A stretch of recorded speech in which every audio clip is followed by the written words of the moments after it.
ನಮಸ್ಕಾರ. ಈ ನ್ಯೂಸ್ ಟಿವಿಯ ಸ್ಪೀಡ್ ನ್ಯೂಸ್ಗೆ ಸ್ವಾಗತ. ದೇಶ ಮತ್ತು ರಾಜ್ಯದ ಸಮಗ್ರ ಸುದ್ದಿಗಳು ಹಾಗೂ ಸ್ಥಳೀಯ ವಿದ್ಯಮಾನಗಳ ಪಟಾಪಟ್ ಸುದ್ದಿಗಳು. ಜಾಲಪ್ಪ ಕಾಲೇಜಿನ ಡ್ರೈವರ್ನನ್ನು ದುಷ್ಕರ್ಮಿಗಳ ಗುಂಪೊಂದು ಮಾರಕಾಸ್ತ್ರಗಳಿಂದ ಕೊಚ್ಚಿ ಕೊಲೆಗೈದಿರುವ ಘಟನೆ ದೊಡ್ಡಬಳ್ಳಾಪುರದಲ್ಲಿ ನಡೆದಿದೆ. ದೊಡ್ಡಬಳ್ಳಾಪುರದಲ್ಲಿ ಆಟೋ ಅಡ್ಡಗಟ್ಟಿ ದುಷ್ಕರ್ಮಿಗಳ ಗ್ಯಾಂಗ್ ಪವನ್ ಕುಮಾರ್ನನ್ನು ಮಾರಕಾಸ್ತ್ರಗಳಿಂದ ಕೊಚ್ಚಿ ಕೊಲೆಗೈದ ದಾರುಣ ಘಟನೆ ನಡೆದಿದೆ. ಯಲಹಂಕ ಇಂದೂಪುರ ರಸ್ತೆಯ ಚರ್ಚ್ ಮುಂಭಾಗದಲ್ಲಿ ರಾತ್ರಿ 10 ಗಂಟೆಗೆ ನಡೆದ ಘಟನೆ ಇದಾಗಿದೆ. ಡಿವೈಎಸ್ಪಿ ಪಾಂಡುರಂಗ, ಇನ್ಸ್ಪೆಕ್ಟರ್ ಅಮರೇಶಗೌಡ ಪರಿಶೀಲನೆ ನಡೆಸಿದ್ದಾರೆ. ಜಾಲಪ್ಪ ಕಾಲೇಜಿನ ಡ್ರೈವರ್ ಆಗಿದ್ದ ಪವನ್ ಪ್ರೇಮ ಸಂಬಂಧದ ವಿಚಾರಕ್ಕೆ ಕೊಲೆ ಎಂದು ಕುಟುಂಬದವರು ಸಂಶಯಪಟ್ಟಿದ್ದಾರೆ. ಸ್ಥಳದಲ್ಲಿ ಸಿಸಿಟಿವಿ ಇಲ್ಲದ ಕಾರಣ ಸುಳಿವು ಸಿಗದೆ ಪೊಲೀಸರು ಎಲ್ಲ ದಿಕ್ಕುಗಳಲ್ಲಿ ತನಿಖೆ ಮುಂದುವರೆಸಿದ್ದಾರೆ. ಜಿಲ್ಲಾ ಎಸ್ಪಿ ಸಿಕೆ ಬಾಬಾ ಸ್ಥಳ ಭೇಟಿ ನೀಡಿ ಆರೋಪಿಗಳ ಬಂಧನಕ್ಕೆ ಪೊಲೀಸ್ ಬಲೆ ಬಿಟ್ಟಿದ್ದಾರೆ.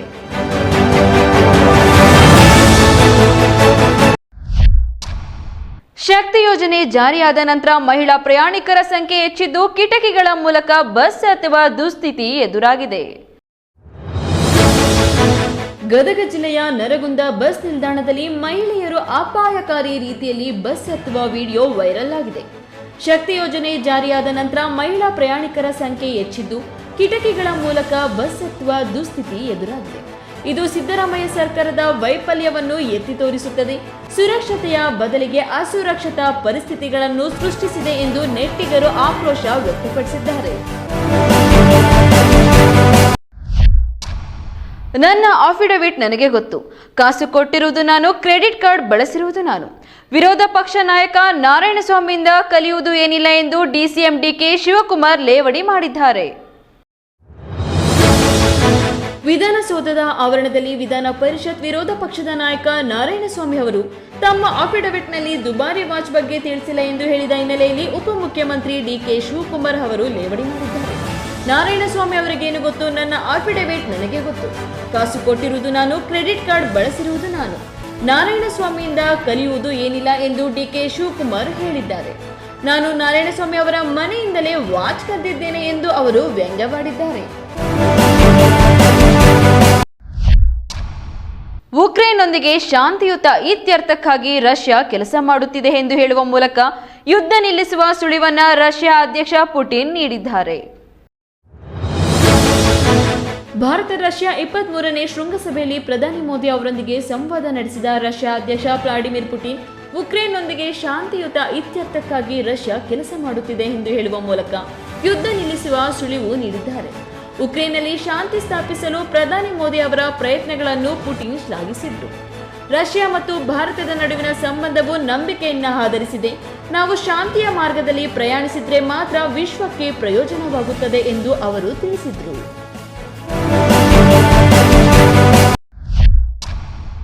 ರೈತ ವಿರೋಧಿ ನೀತಿ ಖಂಡಿಸಿ ಡಿಸೆಂಬರ್ 6ರಂದು ಚಿಂತಾಮಣಿಯಲ್ಲಿ ಬಿಜೆಪಿ ಮತ್ತು ಎನ್ಡಿಎ ಕಾರ್ಯಕರ್ತರು ಬೃಹತ್ ಪ್ರತಿಭಟನಾ ಜಾಥಾ ಹಮ್ಮಿಕೊಂಡಿದ್ದಾರೆ.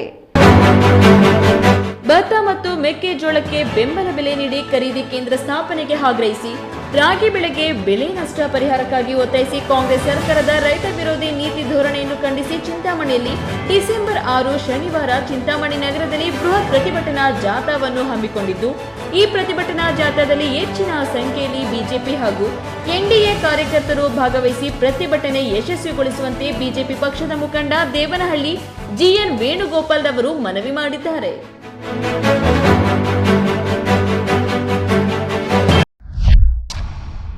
ನೀರಿನ ಬೆಲೆ ಕೇಳಿದ್ದಕ್ಕೆ ಅಂಗಡಿ ವ್ಯಾಪಾರಿಯೊಬ್ಬ ಭಕ್ತನ ತಲೆಗೆ ಗಾಜಿನ ಬಾಟಲಿಯಿಂದ ಹೊಡೆದಿರುವ ಘಟನೆ ಶಬರಿಮಲೆಯಲ್ಲಿ ನಡೆದಿದೆ. ಶಬರಿಮಲೆಯಲ್ಲಿ ನೀರಿನ ಬಾಟಲಿಯ ಬೆಲೆ ಕೇಳಿದ್ದಕ್ಕೆ ತೆಲುಗು ಭಕ್ತನೊಬ್ಬ ಮೇಲೆ ಸ್ಥಳೀಯ ವ್ಯಾಪಾರಿ ಹಲ್ಲೆ ನಡೆಸಿದ ಘಟನೆ ಗುರುವಾರ ನಡೆದಿದೆ. ಗಾಜಿನ ಬಾಟಲಿಯಿಂದ ಭಕ್ತನ ತಲೆಗೆ ಹೊಡೆದ ಪರಿಣಾಮ ಗಾಯಗೊಂಡ ಆತನನ್ನು ಆಸ್ಪತ್ರೆಗೆ ದಾಖಲಿಸಲಾಗಿದೆ. ಈ ಘಟನೆಯಿಂದಾಗಿ ತೆಲುಗು ರಾಜ್ಯಗಳ ಭಕ್ತರು ಅಂಗಡಿಗೆ ಮುತ್ತಿಗೆ ಹಾಕಿ ಪ್ರತಿಭಟನೆ ನಡೆಸುತ್ತಿದ್ದಾರೆ. ಪೊಲೀಸರು ವ್ಯಾಪಾರಿಗಳಿಗೆ ಬೆಂಬಲ ನೀಡುತ್ತಿದ್ದಾರೆ ಎಂದು ಭಕ್ತರು ಆರೋಪಿಸಿದ್ದಾರೆ. ಘಟನೆಯ ಸಂಪೂರ್ಣ ವಿವರಗಳು ಇನ್ನಷ್ಟೇ ತಿಳಿದು ಬರಬೇಕಿದೆ. ರಷ್ಯಾ ಅಧ್ಯಕ್ಷ ವ್ಲಾಡಿಮಿರ್ ಪುಟಿನ್ ರವರು ಇಂದು ರಾಷ್ಟ್ರಪತಿ ಭವನಕ್ಕೆ ಆಗಮಿಸಿದ್ದು, ಈ ವೇಳೆ ಸೇನಾ ಪಡೆಗಳು ರಷ್ಯಾ ಅಧ್ಯಕ್ಷರಿಗೆ ಗೌರವ ವಂದನೆ ಸಲ್ಲಿಸಿದವು. ಭಾರತ ಪ್ರವಾಸದಲ್ಲಿರುವ ರಷ್ಯಾ ಅಧ್ಯಕ್ಷ ವ್ಲಾಡಿಮಿರ್ ಪುಟಿನ್ ಅವರು ದೆಹಲಿಯಲ್ಲಿರುವ ರಾಷ್ಟ್ರಪತಿ ಭವನಕ್ಕೆ ಆಗಮಿಸಲಿದ್ದಾರೆ. ಅಲ್ಲಿ ಅವರಿಗೆ ರಾಷ್ಟ್ರಪತಿ ದ್ರೌಪದಿ ಮುರ್ಮು ಮತ್ತು ಪ್ರಧಾನಿ ನರೇಂದ್ರ ಮೋದಿ ಅವರು ಸ್ವಾಗತ ಕೋರಿದ್ರು. ಸೇನಾ ಪಡೆಗಳು ರಷ್ಯಾ ಅಧ್ಯಕ್ಷರಿಗೆ ಗೌರವ ವಂದನೆ ಸಲ್ಲಿಸಿದ್ರು. ಇಂದು ಸಂಜೆ ರಾಷ್ಟ್ರಪತಿ ಮುರ್ಮು ಅವರು ಪುಟಿನ್ ಅವರಿಗೆ ಔತಣಕೂಟ ಏರ್ಪಡಿಸಿದ್ದಾರೆ. ಕುಟುಂಬ ಯೋಜನಾ ಶಸ್ತ್ರಚಿಕಿತ್ಸೆಗೊಳಗಾದ ಮಹಿಳೆಯ ಖಾಸಗಿ ಭಾಗದಲ್ಲಿ ಶಸ್ತ್ರಚಿಕಿತ್ಸಾ ಬ್ಲಡ್ ಉಳಿದಿರುವ ಆಘಾತಕಾರಿ ಘಟನೆ ಬೆಳಕಿಗೆ ಬಂದಿದೆ. ಆಂಧ್ರಪ್ರದೇಶದ ಗುಂಟೂರು ಜಿಲ್ಲೆಯ ನರಸರಾವುಪೇಟೆ ಸರ್ಕಾರಿ ಆಸ್ಪತ್ರೆಯಲ್ಲಿ ಕುಟುಂಬ ಯೋಜನಾ ಶಸ್ತ್ರಚಿಕಿತ್ಸೆಗೊಳಗಾದ 22 ವರ್ಷದ ರಮಾದೇವಿ ಎಂಬ ಮಹಿಳೆಯ ಖಾಸಗಿ ಭಾಗದಲ್ಲಿ ಶಸ್ತ್ರಚಿಕಿತ್ಸಾ ಬ್ಲಡ್ ಉಳಿದಿರುವ ಅಪಘಾತಕಾರಿ ಘಟನೆ ಇಂದು ಬೆಳಕಿಗೆ ಬಂದಿದೆ. ಶಸ್ತ್ರಚಿಕಿತ್ಸೆಯ ನಂತರ ತೀವ್ರ ನೋವು ಅನುಭವಿಸಿದ ರಮಾದೇವಿಯನ್ನು ಸ್ಕ್ಯಾನ್ ಮಾಡಿದಾಗ ಈ ವಿಷಯ ತಿಳಿದು ಬಂದಿದೆ. ಇದರಿಂದ ಆಕ್ರೋಶಗೊಂಡ ಕುಟುಂಬಸ್ಥರು ವೈದ್ಯರ ನಿರ್ಲಕ್ಷ್ಯದ ವಿರುದ್ಧ ಪ್ರತಿಭಟನೆ ನಡೆಸಿದ್ದಾರೆ. ತಮ್ಮ ಜಮೀನಿನಲ್ಲಿ ರಸ್ತೆ ನಿರ್ಮಾಣಕ್ಕೆ ಆಕ್ಷೇಪ ವ್ಯಕ್ತಪಡಿಸಿದ ಕಾರಣಕ್ಕೆ ವೃದ್ಧ ಮಹಿಳೆಯ ಮೇಲೆ ಮಾಜಿ ಶಾಸಕ ಅರ್ಜುನನ್ ಎಂಬುವರು ಕೆನ್ನೆಗೆ 2 ಬಾರಿ ಬಾರಿಸಿದ್ರಿಂದ ಮಹಿಳೆ ಗಾಯಗೊಂಡಿರುವ ಘಟನೆ ತಮಿಳುನಾಡಿನಲ್ಲಿ ನಡೆದಿದೆ. ತಮಿಳುನಾಡಿನ ಸೇಲಂ ಜಿಲ್ಲೆಯ ಕಾಮಿನೇರಿ ಗ್ರಾಮದಲ್ಲಿ ರಸ್ತೆ ಕಾಮಗಾರಿಗೆ ಸಂಬಂಧಿಸಿದ ಭೂ ವಿವಾದದಲ್ಲಿ ಎಐಎಡಿಎಂಕೆ ಮಾಜಿ ಶಾಸಕ ಅರ್ಜುನನ್ ಅವರು ವೃದ್ಧ ಮಹಿಳೆಯ ಮೇಲೆ ಹಲ್ಲೆ ನಡೆಸಿರುವ ಘಟನೆ ಗುರುವಾರ ನಡೆದಿದೆ.